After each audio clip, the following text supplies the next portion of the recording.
Président de la République dominicaine, je prie le protocole de bien vouloir accompagner son Excellence.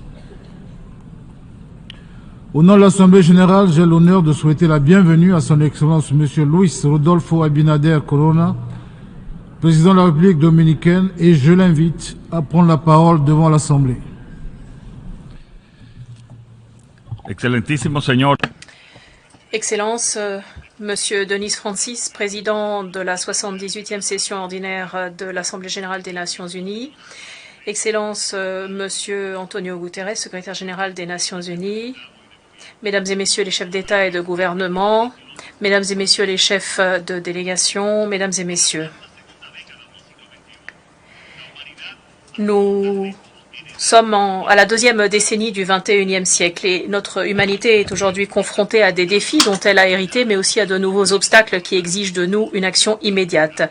Nous devons voir en face ces calamités, les considérer comme des opportunités à saisir et les dépasser. La République dominicaine est convaincue qu'il est possible d'imaginer un modèle de développement humain, inclusif, juste et durable.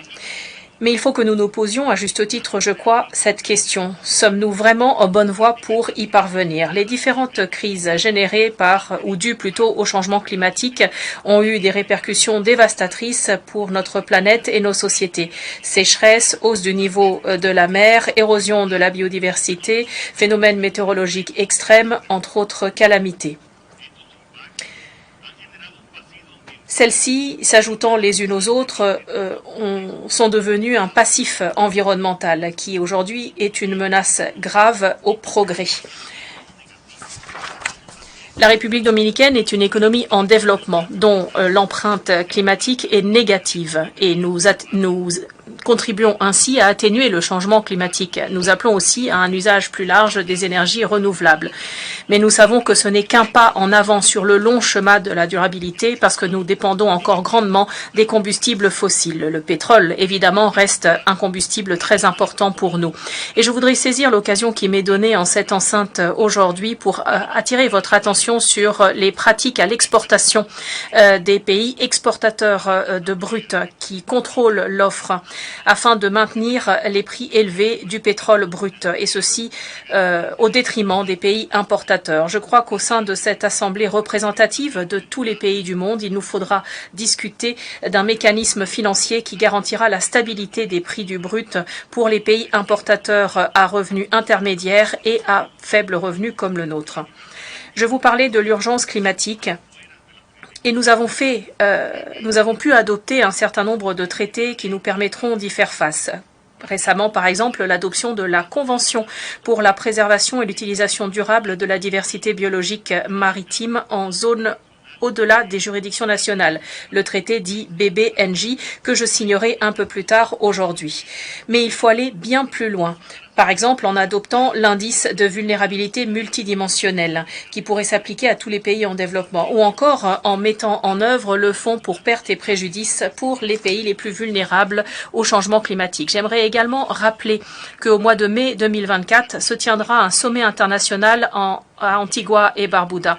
Il sera consacré aux petits États insulaires en développement. Nous y participerons également, évidemment, en tant que membres du comité organisateur. Il est aussi urgent de créer un mécanisme de financement à des conditions favorables pour les pays à revenus intermédiaires, de façon à ce qu'ils puissent réaliser les objectifs de développement durable 2015-2030. L'absence de moyens adaptés est justement l'une des raisons pour lesquelles la majorité des pays du monde n'ont pas réussi à réaliser les objectifs dits du millénaire. Comme l'a rappelé le secrétaire général des Nations unies, le système financier international, l'architecture financière internationale est aujourd'hui en faillite. Elle est brisée. La République dominicaine est convaincue qu'une réforme profonde de cette architecture financière internationale s'impose aujourd'hui afin qu'elle puisse bénéficier à tous les pays de manière équitable. Parmi les autres effets délétères du changement climatique, il faut mentionner un effet qui concerne plus particulièrement notre région des Caraïbes, à savoir la prolifération massive de la sargasse. La sargasse est une algue qui dévore, qui rogne petit à petit les côtes caribéennes, y compris les côtes des États-Unis et du Mexique. Elle a un impact économique, social et environnemental très lourd, en particulier pour le tourisme qui représente pour certains des pays du Caraïbe 75% de l'économie. Afin de faire face à ce problème de la sargasse, la République dominicaine a mis en place une table de réflexion multisectorielle qui permet d'engager une réflexion avec l'ensemble des pays développés.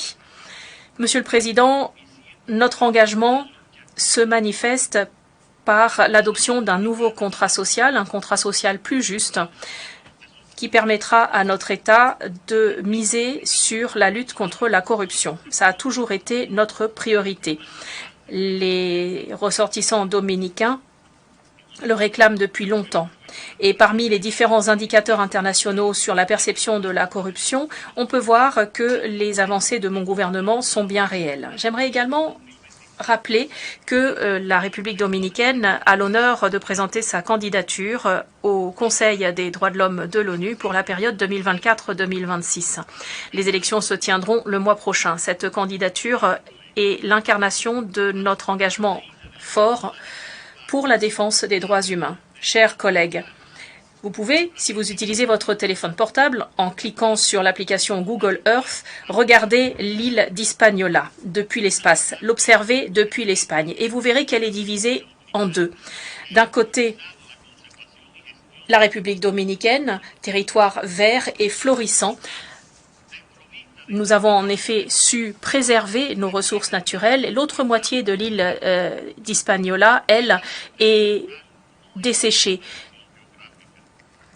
Comme aride, elle est dépourvue de cette riche couverture forestière et elle est totalement déboisée. Cette frontière naturelle n'est pas uniquement une leçon de géographie, mais aussi un appel à l'action, car voilà ce qui attend le monde, notre planète, si nous continuons d'ignorer les avertissements de la terre-mère.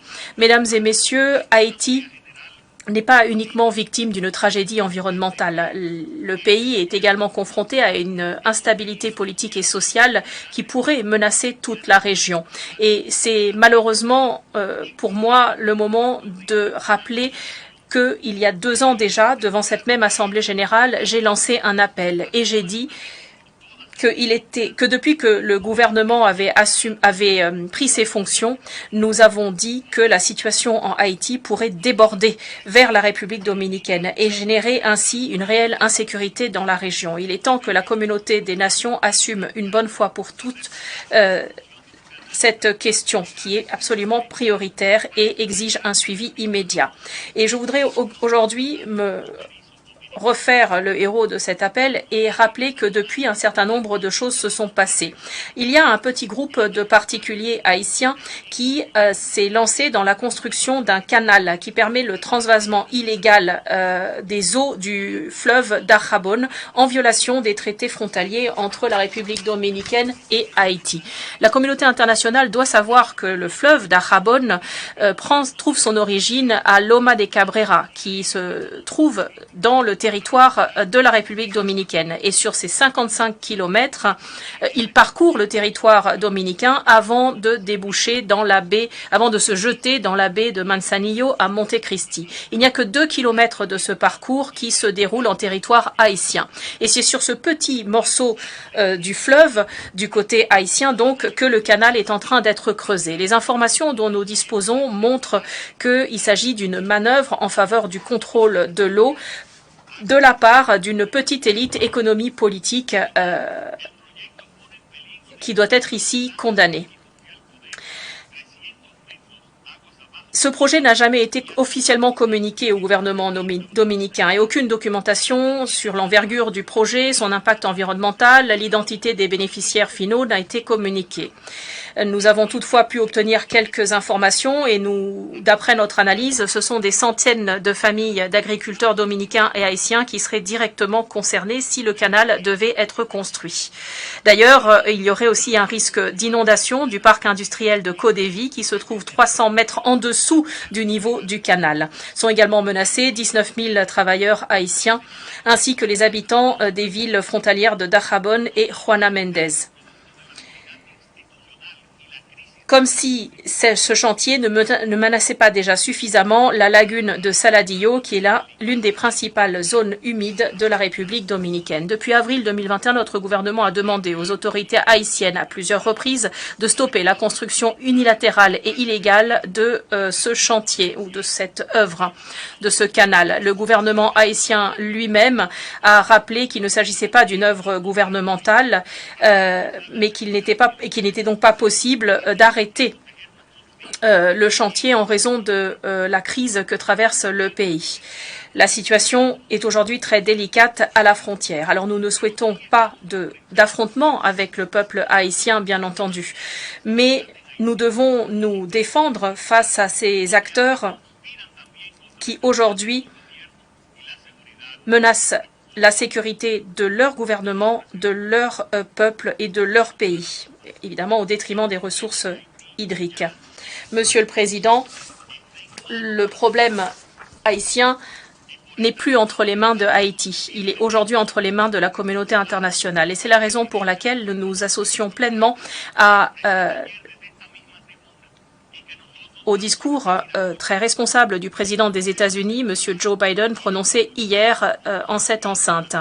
Le Conseil de sécurité doit autoriser au plus vite la mission de sécurité prévue par l'ONU. Le Conseil de sécurité a déjà adopté 3 résolutions importantes qui mettent en place un régime de sanctions qui permettent de lutter contre le trafic illicite d'armes et qui appellent à la création d'une force de police multinationale qui doit aider la police nationale haïtienne dans le contrôle du territoire. J'aimerais remercier le Kenya pour son geste solidaire important. Le Kenya s'étant proposé pour prendre la tête de la force multinationale. Je voudrais également remercier la Jamaïque et les Bahamas qui ont décidé de contribuer à cette force par l'apport d'effectifs. Je profite de cette occasion pour remercier de façon toute particulière le président du Kenya, M. William Ruto, pour sa solidarité et ses efforts en faveur de la paix et de la stabilité en Haïti et dans la région. Nous exhortons tous les pays qui peuvent jouer un rôle dans ce contexte-là, à s'associer à ces efforts louables et à agir avec détermination. Ce qui se passe en Haïti est un effondrement de l'ordre public par l'action d'éléments criminels incontrôlables qui n'ont aucune revendication politique ou idéologique à faire valoir. Et d'ailleurs, la demande d'aide formulée par les autorités haïtiennes, en particulier sous la forme d'une force multinationale, est conforme à l'esprit et à la lettre de la Charte des Nations Unies et du mandat qui a été confié à cette organisation en faveur du droit international et de la paix.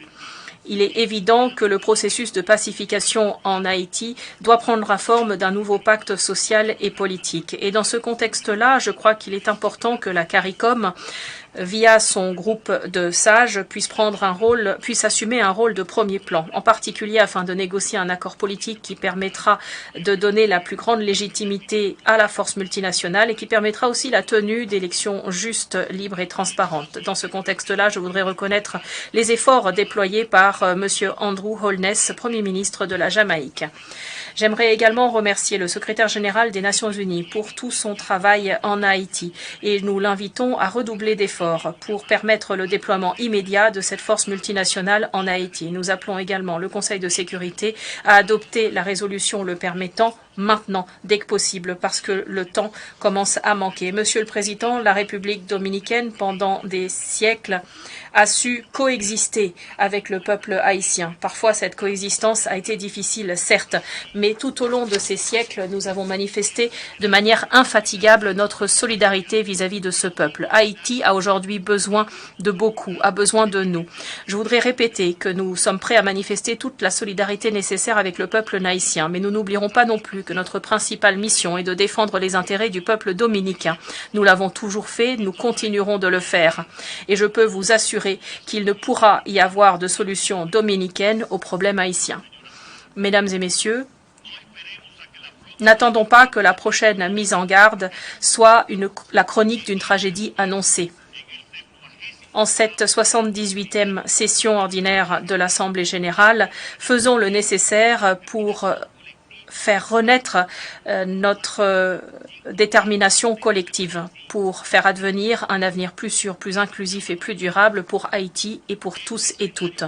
Mon dernier appel sera celui-ci.